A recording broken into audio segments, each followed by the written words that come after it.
Let me start with you're veterans in this in open innovation. I say it as a compliment, not as a, we've been around for a few moons. Good. I want to talk about the title of the panel, measurability. So how do you measure? How do we get to a point where we're actually being closer to an ROI?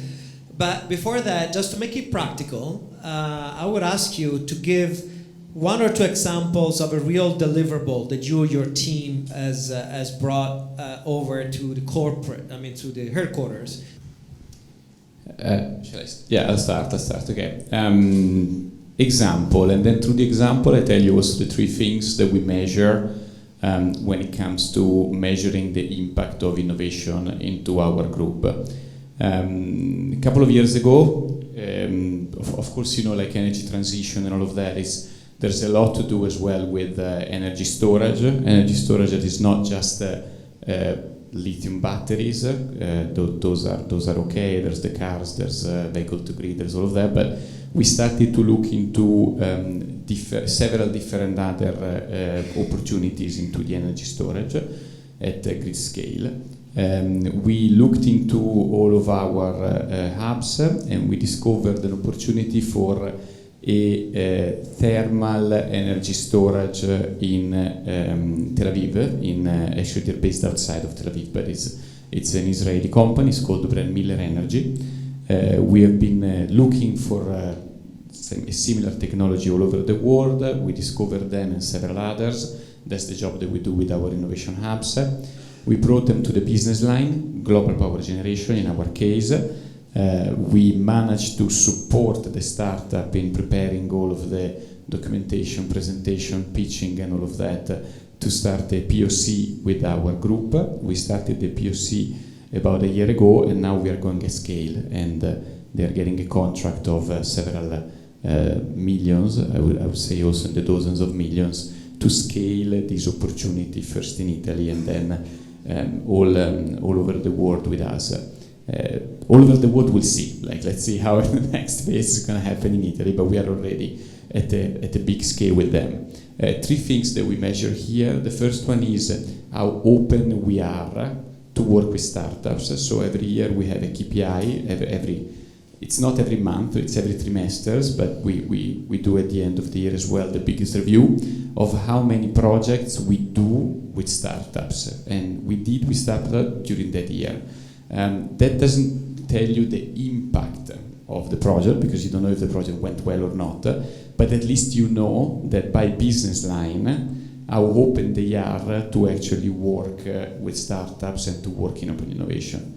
Then we measure actually how many projects that we have been doing, so a subset of those projects they go in scale up, usually not during the same year because in energy it takes some time, as you know, to go from a POC to a scale up. But then we measure also during the year how many scale up we have, how many projects we are able to scale all over the world, and this is extremely important because it tells you that you're bringing impact, because the real impact of innovation comes only when the activity that you have been doing gets scaled and brings money into the group. And then we have a third one, which is actually a measure of the impact that we have been creating with our innovation activities. Of course, this one is something that you can't do while you're doing the projects because you are measuring just the project itself. But after a couple of years of the scale up, you see how much money the group is either doing thanks to that activity or saving, being more efficient because of the technology that you've implemented. Thank you. Very clear. Telmo, some examples of one would be enough, but I will speak more. Maybe now. Yeah. I will speak more strategically, but with concrete examples, because I think that probably one of the most relevant impacts that we had with our more open innovation and corporate venturing activity is to change the mindset of the company towards new businesses, and the clear example, and probably it's not a best practice even from the methodological point of view, but it's very visible, is the the mobility, the motor sharing business that we got, even in Italy, and you know that generated a lot of changes. If you look at this, it's our first B2C business. It's a new business. You cannot expect that ACCIONA maybe launch that. It's international. It's somehow digital based. So we generated a lot of changes in the mindset of the whole company. I could speak about innovation, culture, disruption for a decade to the company, to the people. However, you don't know how it helps that they see that on the street, they feel belonging, they wonder why the company is doing that. And that is amazing. And you know, even from innovation point of view, even we obviously we work closely with business people. We had a critical role, and even we have done a big acquisition, which is the OEM of the motorbikes, which was like 1/3 of the net income of the company for 1 year. You know, it's like maybe Enel acquiring something for 2 billion or 1.5 billion, something like that. So big bet. Exactly. So that was really important, and now it's a new business unit. How successful is that? Give us a sense how big, or if any numbers that you can share, if it comes to mind. Because that's very visible for us. Obviously, there are many things to be improved, but with the pandemic, the motorbikes were mostly stopped.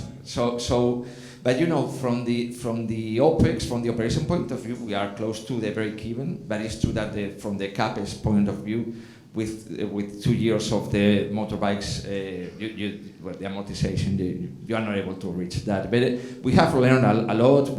Now that we have this OEM, we are launching also a specific small car for sharing and for young people in the coming months. And also in the other business units, we have generated that are open-minded towards new businesses that can be developed also with startups in collaboration, in acquisition mode. And for example, in construction, we are launching now a new business around offshore foundation, you know, the cement, the concrete stuff. In water, we are looking at agriculture. In energy, obviously we are developing hydrogen, but also we acquired another startup for electric vehicle charging. And that 5 years ago, when we started this, it was impossible to think about it. So it had impact, yeah. Let me ask my question. So this is more on the direction of where the market is going. This is something also we put in some of our reports of how the evolution of open innovation and measurability of innovation has moved from more of a marketing target, right? We communicate that we are doing something in the world of startups and integration. So the measurability is really on a number of articles, is visibility and branding. To integration, so number of POCs, so there's more interaction. And the tendency, and that's what we are seeing, is that more mature companies have been doing this for a long time.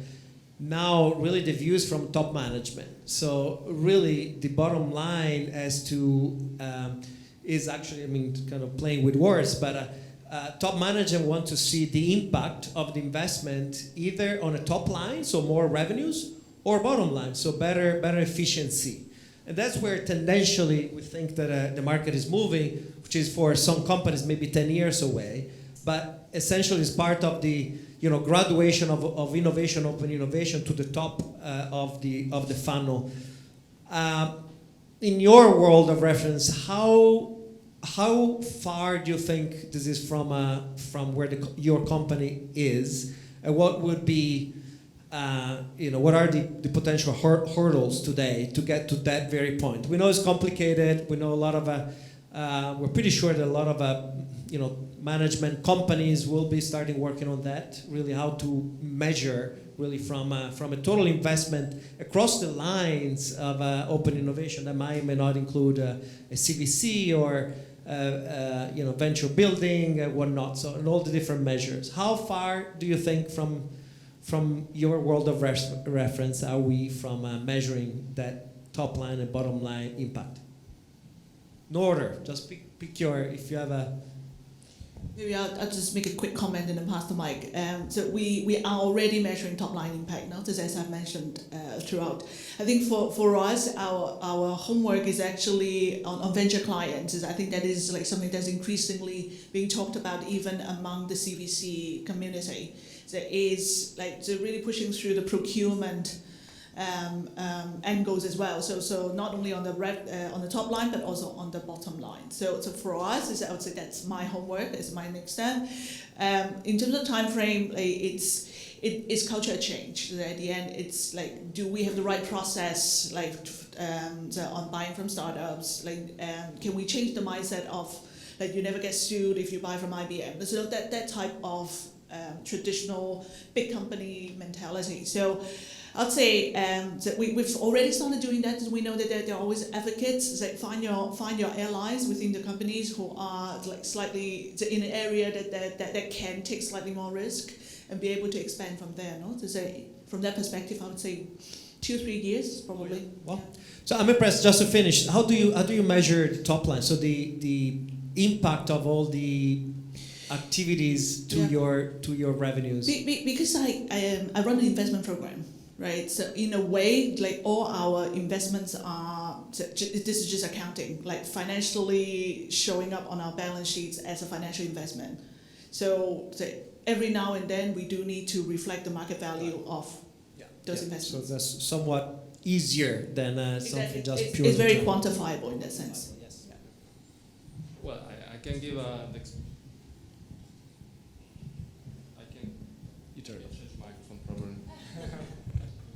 Okay, that's for sure. Also in our company, we want to measure everything. So I'm an engineer. Most of the people in my company are engineers, so we want to measure everything. With open innovation, I can admit that we still struggle to measure the impact on our P&L, because by the nature itself of our business, the project we are working on open innovation today will have a top line impact maybe 5 years from now. So this is the kind of, let's say, daily dilemma that we live, and the only way is to measure how we are on track on the deliverable expected from a POC in terms of timing, in terms of result. And then once we will be 5 years from now, we can really draw a line and look back and see how good we have been in selecting this concept, and then at that time measure. So we are paving the way of measuring, but unfortunately today we have still not the crystal ball to look in the future and see already the results. Sounds great. Sounds a perfect ending. So let's thank our panelists here.